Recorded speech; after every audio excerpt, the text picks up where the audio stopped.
There's nothing Finn Daly loves more than being outside and exploring his West Hartford neighborhood. We walk constantly with him.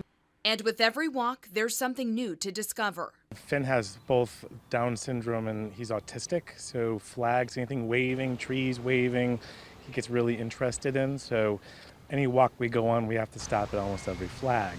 But here along Garfield Road, the 6-year-old found one that stands above the rest. We pick him up, he touches it, he just sits in the sidewalk and just will sit for 5-10 minutes and just stare at the flags. Todd Disk eventually caught wind that the flag outside of his home had become Finn's favorite stop.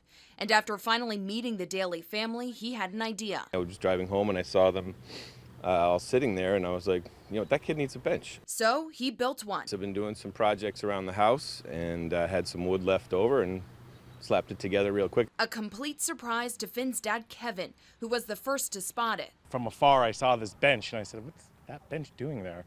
And as I got a little bit closer, I could see the spelling on it. It was written Finn's bench, and it was just a little emotional. You don't expect something like that. When Kevin initially came home and told me, I didn't believe him, frankly. I was like, no, he didn't. I said, how do you know it's his? And he's like, because his name's on it. Finn's mom, Brooke, shared the story to the neighbors and friends in West Hartford Facebook group. It just very quickly overnight went from a couple hundred likes to over 1,000. Todd tells us he's touched by all of the comments.